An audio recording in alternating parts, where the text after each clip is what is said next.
Saudações a todos e que a paz de Jesus possa nos envolver nesse momento. Inicialmente, eu gostaria de externar a minha alegria e agradecimento à senhora Carmen e à minha querida amiga Rosana por esse convite de estar hoje aqui, nesse mês tão singelo, tão singular, quando nós comemoramos, na noite de Natal, o aniversário de fundação do GEIP e, ao mesmo tempo, o Natal do Cristo Menino, rememorando aquela noite tão resplandecente para toda a humanidade.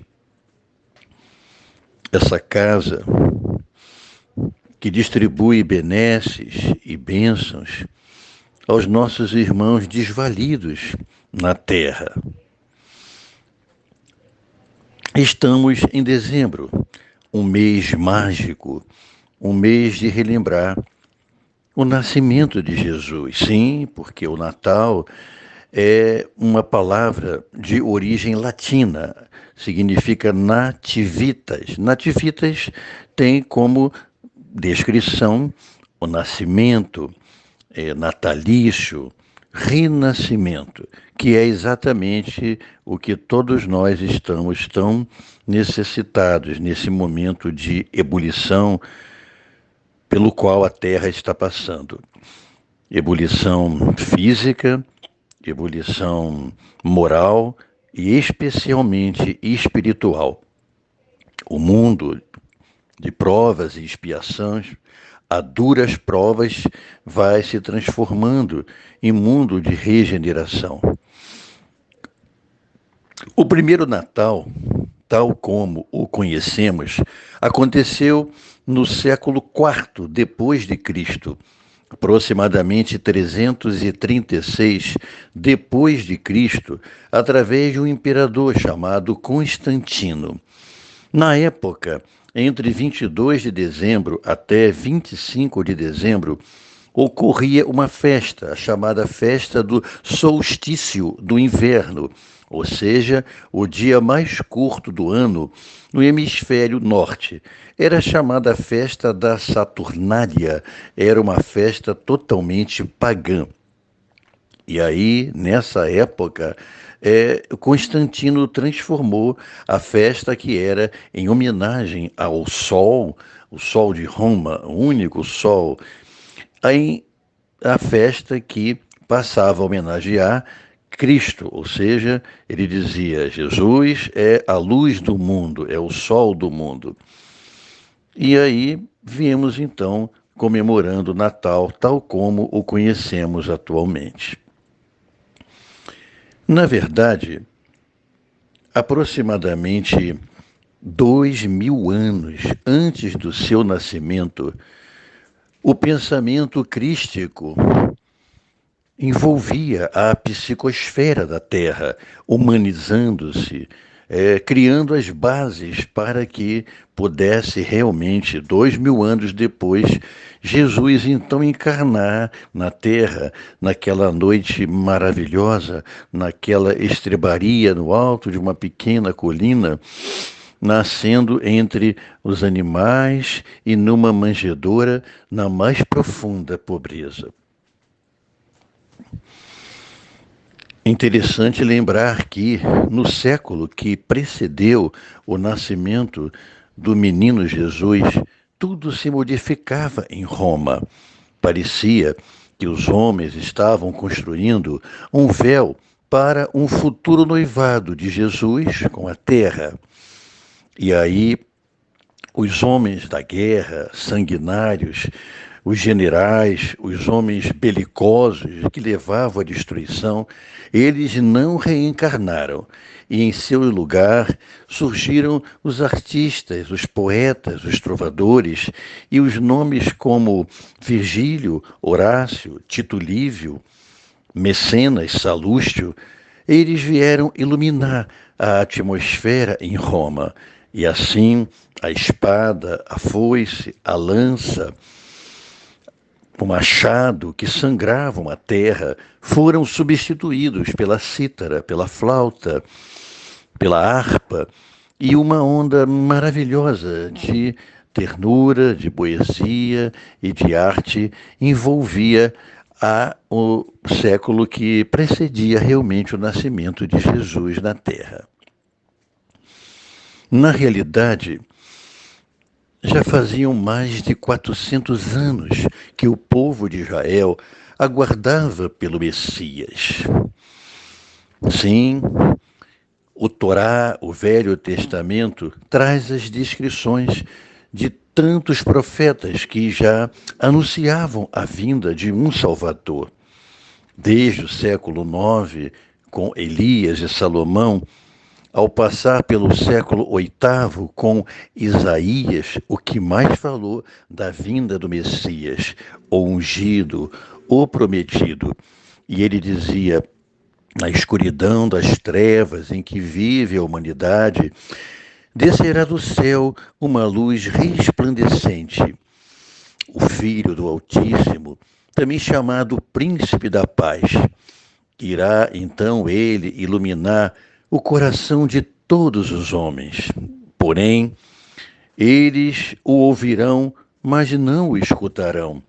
Eles o enxergarão, mas não o verão, porque o coração desses homens está repleto de pecados e escuridão. Depois de Isaías, no século VII, tivemos então Malaquias, no século VI, Daniel, e assim sucessivamente até João Batista, primo legítimo de Jesus, 6 meses mais velho, filho de Isabel, e que batizou Jesus nas águas do Jordão. Enfim, o povo de Israel estava naquela época do nascimento de Jesus há quase 4 séculos de servidão, de escravidão, de depredação, de um quase e total desvirtuamento dos seus valores morais, éticos, sociais, culturais. Parece que retornava no pretérito distante, quando também esse mesmo povo permaneceu 4 séculos na escravidão do Egito. E ali, no século XIII a.C., Moisés e seu irmão Arão libertaram o povo hebreu e eles caminharam durante 40 anos no deserto até o encontro da terra prometida. Pois bem, apesar de tanto sofrimento, o povo se mantinha unido e naquela época havia uma força intangível, uma força inquebrantável, que unia o povo como os elos de uma infinita corrente, que era exatamente a crença no Deus único. Nesse período, o mundo inteiro era politeísta, apenas Israel era monoteísta. Todas as nações, acredito, por não compreenderem os cataclismas, não compreenderem as situações da própria natureza, chamavam então de Deus aquilo que era impossível de ter compreensão. Havia o Deus do fogo, o Deus da tempestade, do trovão, do raio, e até mesmo o Deus da guerra ou a deusa do amor. Enfim, os homens davam nome de divindade àquilo que eles não conseguiam compreender através da sua visão. Israel não, sempre a única nação temente a um único Deus em que se chamava na época Jeová. Jeová era a força desse povo e os unia. Foi aí então que eles aguardavam pela chegada do Messias. E quando Jesus foi anunciado que havia chegado o profeta, eles aguardavam então um Jesus guerreiro, um Jesus perigoso, que com o seu tacão de ferro e uma espada flamejante iria dizimar todos os seus inimigos. E agora, como no século X, como Davi o fez, transformar Israel em uma nação soberana, hegemônica e poderosa. Mas eis que chega Jesus de maneira tão simples e humilde, e ele escolhe exatamente a Galileia, que ficava ao norte da Palestina. Hoje temos a Palestina dividida em Jerusalém, a faixa de Gaza e a Cisjordânia. Mas naquela época, a Palestina era uma imensa nação. Ao norte, a Galileia, região mais pobre, ao sul, a Judéia, onde ficava o Templo de Jerusalém.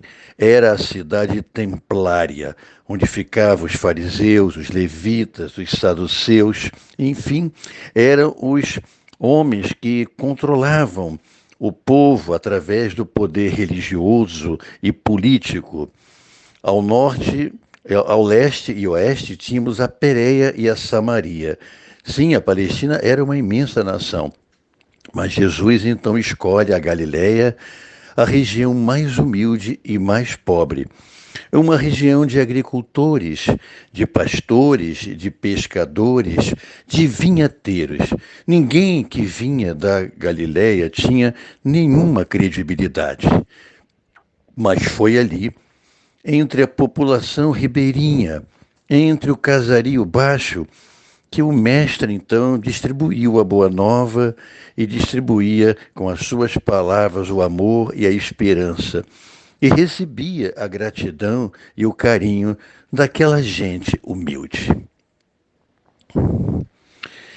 Jesus então caminhava após 30 anos de espera, como Amélia Rodrigues nos descrevia. Após 30 anos de espera, finalmente o pastor se levanta e ele enfrenta os rudes tratos da terra, atravessa caminhos pedregosos que fazem seus pés sangrarem, vai transpor abismos de dores e decepções. Porém, essa era a sua missão, era o prelúdio da Boa Nova e o início de todas as suas dores.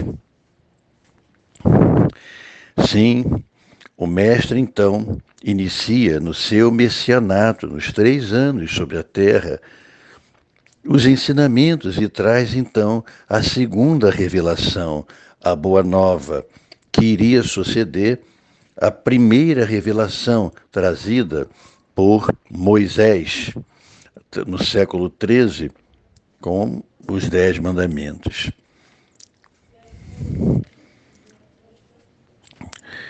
Sim, sim, meus irmãos, esse é um momento de transformação, um momento de revisão dos nossos sentimentos, um momento de busca pelo homem novo dentro do homem velho em que vivemos. A Terra vive um momento de transformação profunda, muito intensa, como nunca ocorreu. E esses momentos de Jesus, nesse mês tão iluminado, precisam ser relembrados para que tragam novamente a lembrança dos seus ensinamentos e das suas palavras até o nosso coração. Podemos relembrar o primeiro encontro de Jesus no lago de Genezaré.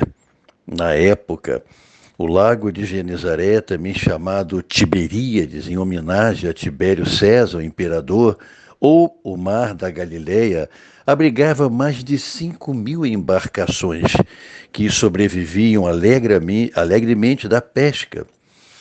E foi ali que Jesus, então, naquele dia, pede a Simão Barjonas que o empreste o seu barco para que ele falasse à turba, falasse à multidão. E Pedro então replica: mas Senhor, passamos o dia e a noite e nada, nenhum peixe pegamos. E ele diz: leva teu barco até águas profundas e atira as redes à direita dele. E assim Jesus acompanha Pedro e seu irmão André, ladeado pelo barco, de João Evangelista e de Tiago Maior. E foram tantos peixes, que jamais haviam tido uma carga tão preciosa e chegam à margem com os barcos abarroados. E Jesus, então, ao descer, fita Pedro com aquele olhar profundo e lhe diz: Simão, tu pescava peixes, mas de hoje em diante pescará homens. Pedro jamais esqueceu desse primeiro encontro. E logo a seguir, o mestre inicia a busca pelos apóstolos e a confecção daquilo que seria o seu colégio apostólico para a exemplificação e depois da sua crucificação, o ensinamento de tudo aquilo que ele trazia para nós. Lembramos também do Sermão da Montanha, que é um elixir de esperança, um estatuto da nova era, um hino de amor para a humanidade. Jesus nos deixou 4 sermões encarnados e 3 sermões desencarnados. E o primeiro desses sermões foi o Sermão da Montanha. Havia um monte chamado o Monte das Oliveiras, na linguagem da época, Curum Hatim. Era um lugar lindo, ficava na costa norte do Mar da Galileia, próximo à cidade de Cafarnaum, aonde Pedro possuía uma casa de pedra com uma grande clarabóia no teto para que entrasse a luz, coberta com folhas de bananeira. Esse Monte das Oliveiras era a predileção de Jesus. Era um lugar lindo, com flores multicoloridas, o perfume das azaleias e as tamarineiras em flor. E ali, o mestre, então, nos deixaria o seu primeiro sermão. Na véspera, Pedro havia curado a sogra de Pedro de uma febre muito grande e lhe pedido silêncio. E também havia curado um leproso, pedindo-lhe sigilo. Mas tais acontecimentos eram impossíveis de se ocultar. E então a notícia se espalhou de boca em boca, de ouvido em ouvido, de quebrada em quebrada. E no dia seguinte, o dia marcado para o profeta fazer o seu primeiro sermão, já no raiar do dia, ao redor do Monte das Oliveiras, haviam centenas e centenas de curiosos e doentes de toda sorte. Haviam coxos seminus, paralíticos levados em liteiras improvisadas, mulheres desvairadas, acorrentadas com laços e correntes, acossadas por maus espíritos.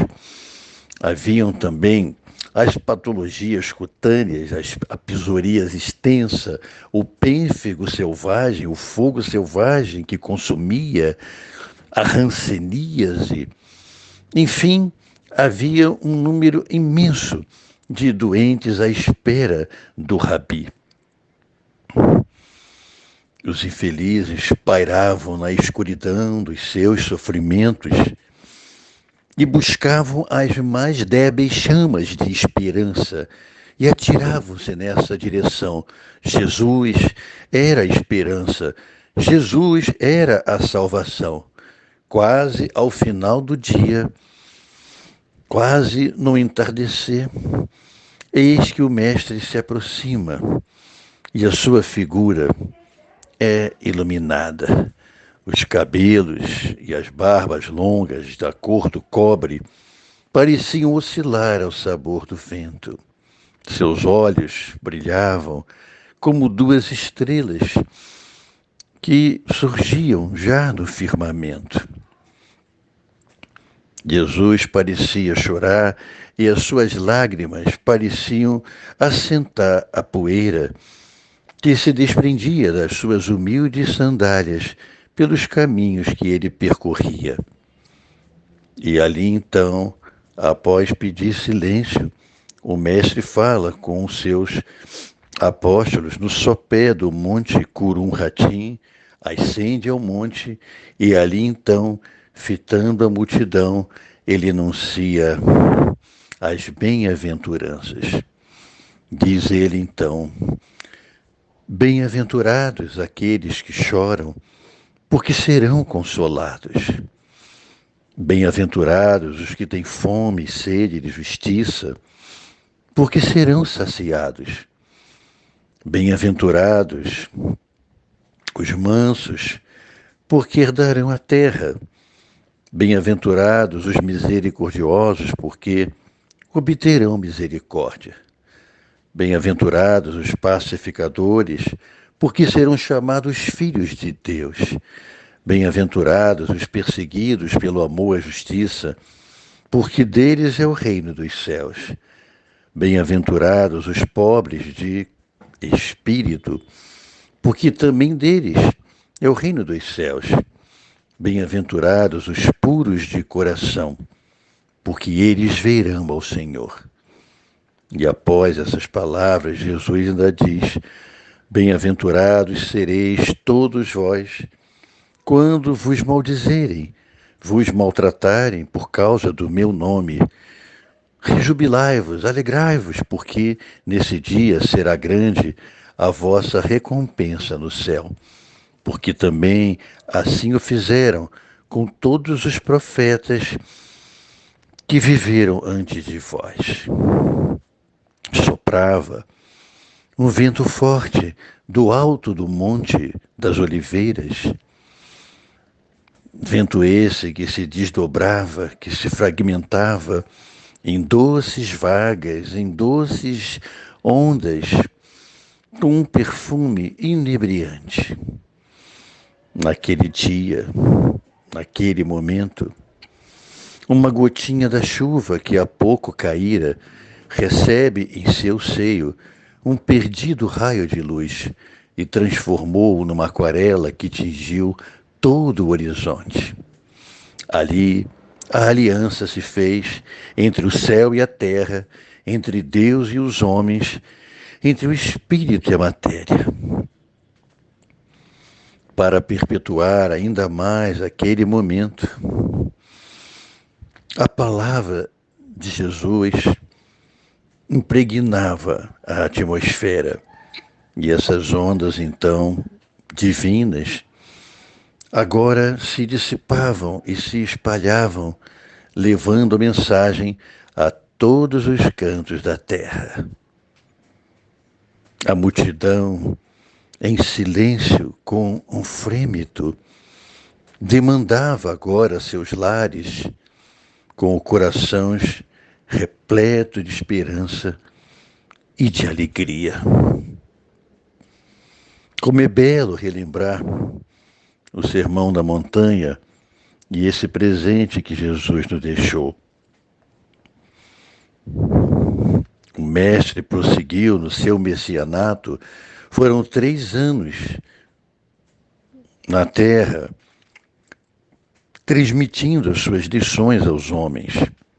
O primeiro ano do messianato, com palavras simples, singela, contando as parábolas, como alguém que ensina um beabá às crianças. O segundo ano do seu messianato, já com palavras mais profundas, chamando o homem à compreensão de si mesmo, provocando as interrogações e a busca pelo reino de Deus. E o terceiro ano do messianato, Jesus já exemplificou tudo o que ensinava através do seu sacrifício e do seu martírio no Gólgota. O último sermão de Jesus na terra foi exatamente também no Monte das Oliveiras, no 40º dia após a sua desencarnação.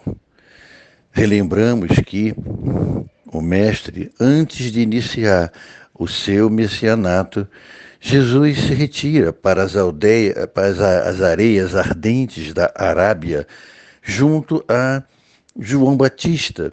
E ali eles ficam 40 dias e 40 noites jejuando e se conectando com Deus, preparando-se para a sua missão. João vai na frente e, ao chamar pelo primo, Jesus diz: João, tu irás primeiro, eu irei depois. E assim como os 40 dias precederam o início da missão de Jesus, os outros 40 dias vieram depois da crucificação. Jesus permaneceu entre nós durante 40 dias e 40 noites após o seu martírio, para mostrar que a vida continuava, né? A escuridão e a tristeza da crucificação precisaram existir para que surgisse então uma aurora maravilhosa da ressurreição. E aí então, durante 18 vezes, foram 18 aparições de Jesus após ele ressuscitar. Ele aparece para Madalena no terceiro dia e depois para Pedro e para os apóstolos com Tomé, sem Tomé, aparece também para Alfeu de Cleófas na estrada de Emaús. Interessante que ora ele aparecia espiritualmente com chagas e em outros momentos sem chagas, mostrando a enorme multiplicidade do seu perispírito.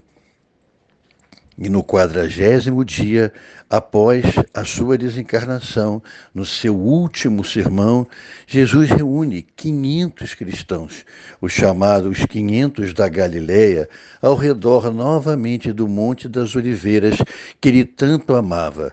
E ali então, na presença dos apóstolos e dos cristãos que estavam ao redor do monte, ele então nos deixa o sermão os 500 da Galileia, onde ele diz, resplandecente e flutuando sobre o monte, com as pessoas extasiadas, Jesus nos deixa as suas últimas palavras. E ele referia aos apóstolos: eu vos envio como carneiros, como ovelhas entre os lobos da terra. Eles poderão vos tirar o corpo, mas jamais vos tirarão a alma. Leveis apenas um cajado, uma túnica e sandálias, ides 2 a 2 e espalhai a boa nova a todos os homens da terra. E após essas palavras, ele ascende aos céus. Como é belo lembrar esses momentos de Jesus nessa época do Natal, nessa época de renovação, aonde precisamos realmente de nos transformarmos, renascer das cinzas, como a ave mitológica fênix na Grécia, que renascia das cinzas, renovada e iluminada. Assim precisamos fazer, imergir no nosso próprio coração. Quando fomos criados, o princípio material, unido ao princípio espiritual, nos transformamos na mônada divina. Cada um de nós, como o livro Gênesis nos ensina, iniciamos a nossa trajetória universal através da mônada.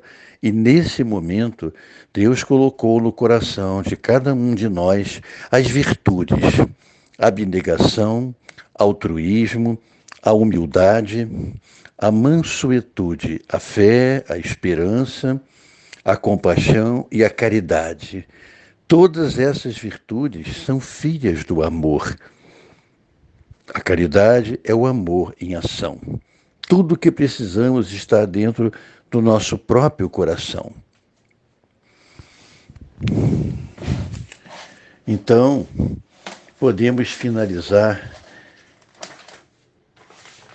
transmitindo algumas palavras, então, homenageando Jesus nesse mês de Natal. Recebe, pois, Rabi querido, nesse momento sublime, a nossa gratidão e o nosso pranto transfigurado em oração. Te agradecemos por esse dia que, investido no véu da verdade e da esperança, vens dissipar através dos teus ensinamentos as trevas doloridas de nossas almas claudicantes. Fazes, então, ó Senhor de nossas existências, que possamos reter de maneira indelével a luz que emana de Ti e distribuí-la de mãos dadas com a compaixão e a caridade aos transeuntes tristes e desalentados que cruzam os nossos caminhos.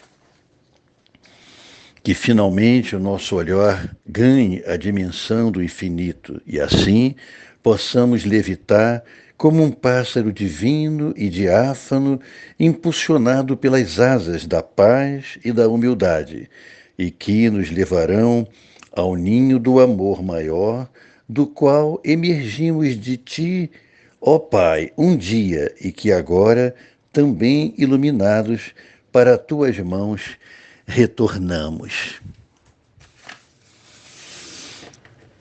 Meus irmãos, que as palavras e os ensinamentos de Jesus possam tremular no nosso coração. Que a sua presença possa também, nesse mês de dezembro e na noite de Natal, dulcificar os nossos espíritos. Mesmo vivendo momentos tão tristes, com tantas injustiças, maldades e essa pandemia que tira tantas vidas, mas a magia do Natal sempre irá renascer, trazendo luz e dissipando as trevas. Que nesse Natal Jesus possa nascer na manjedoura dos nossos corações. Que haja uma exortação a uma renovação interior de nossos atos, sentimentos e atitudes. E para finalizar, quem sabe podíamos desejar que alguém possa se lembrar de levar uma pequena ceia ao porteiro solitário e triste que cuida da segurança do nosso prédio. Quem sabe também, na rua, alguém possa oferecer uma pequena refeição, ou talvez uma roupa usada, a um mendigo e lhe desejar Feliz Natal. Tomara que um pai pobre e cansado, triste, retorne depois de um extenuante dia de trabalho e de mãos vazias e encontre a sua família toda reunida, a esposa e os filhinhos na janela, a lhe aguardar e a cantar alegremente Noite Feliz. Que o amor de Jesus possa invadir todos os lares da terra nessa noite luminosa. Gratidão, doce Rabi. Feliz Natal, paz em todos os corações. Muito obrigado a todos.